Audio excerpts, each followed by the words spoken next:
그러면은 네. 우리 이제 역사 이야기 큰 줄기 좀 살펴봤는데 좀 영화 이야기를 조금 네네. 넘어가 볼게요. 네. 이렇게 우리 되게 역사적인 이 전투를 이렇게 실현시키기 위해서, 네. 보여주기 위해서, 네. 연출하기 위해서 네. 정말 어마무시한 제작비가 좀 들어갔을 것 같은데 네. 어떤가요? 이 전쟁 씬. 그쵸. 이제 전쟁 씬이 제일 돈이 많은 게 일단 화약 하나 터트리는 것만 해도 비싸고 NG도 못 낼 것 같아요. 뭐 실수하면은 그쵸. 요즘 뭐 컴퓨터 그 그래픽이 많이 발달했다고 해도 네. 되게 막 여기 뭐 전쟁 씬을 이게 이제 야간 전투잖아요. 네네. 야간 해전은 실제 바닷가에 밤에 찍으면 무슨 일이 생길지 모르잖아요. 위험할 수도 있고. 그래서 큰 스튜디오 해가지고 스튜디오를 어마무시하게 이 두 군데를 마련해가지고 찍었대요. 그래서 웬만한 건 다 CG 하고 그냥 배는 만들어서 실제로 이제 하긴 하지만 이 전체적인 일이 조망 같은 거는 뭐 그래서 엄청 그 한 30% 이상이 이 CG래요. 그래서 CG가 100억 들었다고 합니다. 예. 웬만한 영화 그쵸. 찍고도. 만든 것도 몇 개 만드는 건데 그 CG 비용이 그렇게 들었고요. 의량은 원래의 어떤 역사적 기록 자체도 너무나 큰 해전이었고 뭐 거기에서 많은 조선의 장수들 뿐만 아니라 명나라 장수들도 죽죠. 그리고 그만큼 치열했고 그만큼 근접해서 싸운 난전이었고 그런데 이 해전을 과연 내가 이제 표현해낼 수 있을까 이제 그런 의구심을 그런 어떤 좀 용기 없음이 있을 때가 있었습니다. 그래서 이제 그거를 극복하고 결국은 왜 내가 뭐 단순히 스케일을 크게 한 그런 치열한 전쟁을 보여주는 것이 목적이냐라는 그런 본질적인 스스로의 질문을 던지게 됐죠. 그런데 이제 그거는 그 전장의 중심에 결국 이순신이라는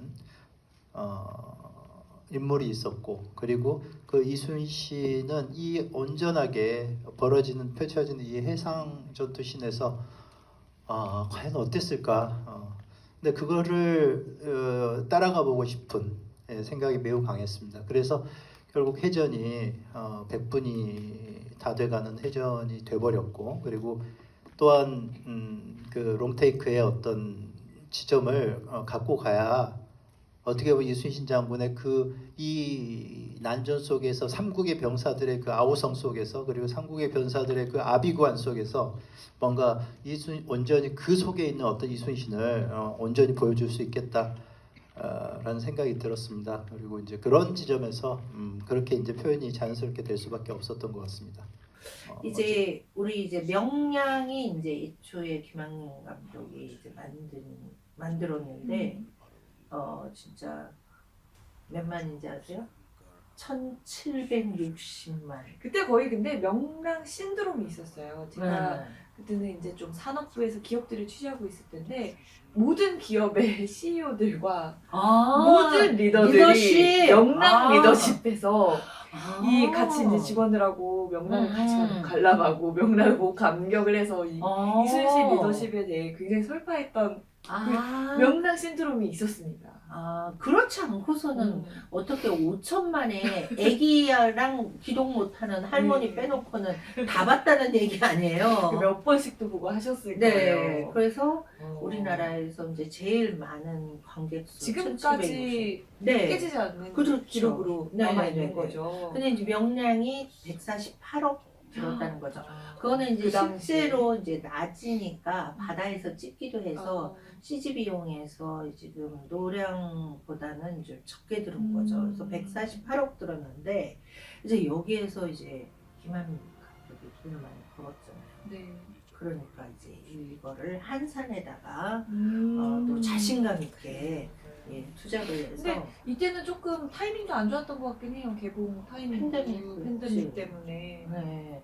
그렇기도 하고 그 제작비는 그대로 이제 그 찍기는 이제 팬들은 전해지겠죠. 그러면 300억 원 해서 손익분기점이 600만이래요.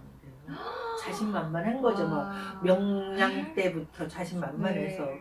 근데 그거는 이제 넘어서서 아, 728만 동원을 했고요. 노량은 349. 거기에 이제 이게 CG, 거의 세 네, 그러니까 그 그 CG 명랑에 비용. 비하면 한 2배, 네. 2배는 훨씬 넘고 네. 더 들어갔네요. 그래서 손익분기점이 750만, 720만. 네. 아니, 700만 들지 않을까? 저희가 그 전에 찍었던 서울의 봄 같은 경우도 지금 소망 감기를 향해 열심히 가고 있는데 750만 명 가능할까라고 보시나요? 네, 가능할 것 같아요. 그렇구나. 네. 또 그 명량 한산 노량을 좋아하는 네, 그런 그 많이 관계층과 있구나. 또 뭐 서울의 봄 관계층 요즘 MZ 세대가 많이 맞아요. 새로운 역사를 알게 되고 또 뭐 여러 가지 또 뭐 2번, 3번 뭐 그렇죠. 이렇게 연말 연시기도 하고 네. 크리스마스도 보시고 네, 그래서 내년 1월까지 쭉 가면서 이것도 750만 원 가볍게 넘지 않을까. 제작비랑 그거랑 이제 같이 가는 게 이제 결코 아니죠. 그래서 이제 영화 투자가 어려운 건데 이제 그만큼 아주 새 영화 중에서는 이렇게 잘 만들어지고 전투씬 있고 뭐 그런 거로는 노량이 최고지만 또 명량은 명량대로 이순신의 그 내면 심리 또 강한 고뇌 그리고 카리스마 이런 것들을 또 최민식 배우가 보여주면서 이 캐릭터에 이순신 캐릭터에 더 초점맞춰 있어요. 여기 그 노량은 전투씬과 어떤 아시아의 역학구도 그리고 우리나라 조정 또 일본 명나라 이런 관계들이 다른 데는 없는 게 이제 나오기 때문에 이런 뭐 어떤 역사적 조망은 더 할 수 있고 김윤석 배우는 굉장히 냉철하고 이 의지가 굳고 그리고 이제 자기 죽음을 예감하는 그런 게 이제 그런 꿈도 꾸고 아들도 죽고 여러 가지 그런 어떤 이 마지막이라는 사력을 다한다는 게 뭔지를 보여주는 조금 결이 다른 것 같아요. 근데 한산은 사실은 뭐 그 두 영화에 비하면 조금 그 완성도나 임팩트는 조금 떨어지는 거지. 임팩트가 떨어지는 거지 뭐 기술력이나 뭐 만듦새가 떨어지는 건 아니고 이 배우의 카리스마가 그만큼 또 중요하고 네, 그래서 명량대로 매력이 있고 노량은 노량대로 진중하고 냉철한 그 노년의 그 이순신의 모습을 보여주는 그런 특색이 있다고 보면 됩니다. 또 이제 우리 연기 이야기 해주셨으니까 네. 여기 카리스마 있게 해주셨다고 하는데 또 감독님이 배우 캐스팅에 대해서는 좀 어떤 식으로 언급하셨는지도 궁금하거든요. 사실 명량의 이순신과 이 한산의 이순신 그리고 또 이번에는 또 노량. 다른 배우들이 각각의 배우들이 이제 이순신을 연기를 했는데요. 네, 보통 뭐 반지의 제왕, 뭐 삼부작, 뭐 이런 경우에는 주인공이 같잖아요. 근데 맞아요. 이제 주인공을 바꾼 이유를 감독은 그렇게 해요. 감독은 이 명량에서의 이순신의 어떤 고뇌, 그런 게 좀 열정 이런 걸 보여줬다면 한산에서는 또 차분하고 그 안중일기도 쓰고 좀 이지적인 좀 젊은 이순신.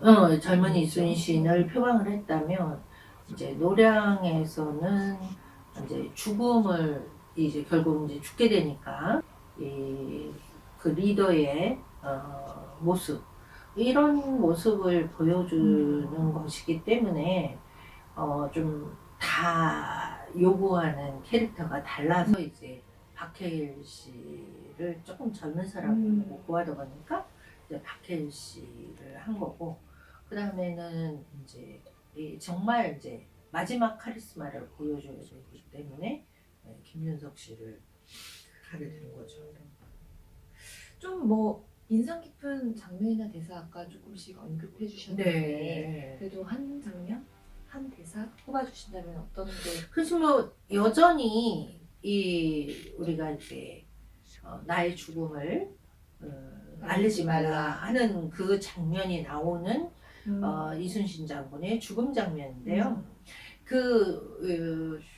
돌아가시기 전에 거기 이제 사령탑 에서 내려와가지고 그 수군들, 우리 조선 수군들을 독려하려고 직접 이렇게 북을 칩니다. 큰 북을 이렇게 휘몰아치면서 이렇게 치는데 그 북 소리가 둥, 둥, 둥 하면서 그러다가 총소리가 팍 나요. 그리고 이제 다 무음이 되면서 굉장히 뭐라 그러나요? 굉장히 안타깝고 놀래고 그 총 맞아서 돌아가시는 거 알면서도 놀래. 영화 속에 이제 몰입하다 보니까. 네. 그리고 이제 다시 이 북채를 잡고 다시 치는데 사실은 이제 돌아가시고 난 후에 이제 아들이 치는 거죠. 네. 그리고 아까 말씀드린 그 시마즈가 막 그 북소리에 진저리 치면서 막 하는 그런 장면들, 그리고 나의 죽음을 알리지 마라 하는 대사, 뭐 이게 이제 가장 그 임팩트 있는 것이라고 할 수가 있죠. 네, 스포일, 아까 역사가 스포일러 네, 역사는 다 알고 말씀하셨는데 있으니까 이미 다 알고 있으면서도 그렇게 그러면서도 가슴 놀래요. 떨리면서도 네. 떨리게 볼 수 있는 네. 그런 게 또 이제 그 역사를 기반으로 한 영화의 매력이 아닌가 그렇죠. 이런 생각도 좀 드네요. 네. 그렇군요. 자, 오늘 또 긴 역사 이야기, 영화 이야기, 우리 노량의 이야기 해봤는데 또 이 한 줄 평 안 네. 들어볼 수가 없겠죠. 네. 자, 어떻게 정리할 수 있을까요? 노량 죽음의 바다는 영웅 이수신의 끝까지 간다. 네. 끝까지 간다. 네. 그래서 다시는 왜군이 침략하지 못하도록, 침략할 수 없도록 끝까지 가서 섬멸하는 그런 의지가 큰 감동을 줍니다. 그래서 뭐 조정에서도 이미 이제 이긴 전쟁이라 뭐 이렇게 생각하고 있는데 그렇지 않다는 거죠. 그래서 이런 정신으로 임한다면 우리 못해낼 일이 없지 않을까요? 왜 네. 제가 이 기업의 CEO와 리더들이 네. 이 이순신 장군의 리더십을 좋아하는지 좀 알 것 같습니다. 그쵸. 끝까지 해내는 정신. 그러니까 보통 사람들은 뭐 이제 될 것 같지 않으면 대충 하고 거기서 말고 힘이 빠지고 중도에서 그만두거나. 이 정도면 그쵸? 잘했다. 네. 이 정도면 다 그쵸? 하지 않았나. 그게 이제 영웅과 일반 사람들의 차이인 거예요. 그게. 예. 그리고 목숨을 내놓고 부하들을 위해서, 그쵸. 군사들을 위해서 이 끝까지 북을 치는 장면. 그래서 둥둥둥둥. 이게 아직도 틀린 거. 네. 그래서 이게 이제 영화 끝나고도 이렇게 둥둥 그러면서 끝까지 가야 한다 하는 그런 메시지를 주시는 것 같아서 그게 제일 오늘 한집 끝까지 간다. 하겠습니다. 끝까지 간다. 네, 오늘도 좋은 영화로 생각의 지평 넓혀주신 교수님 너무 감사드려요.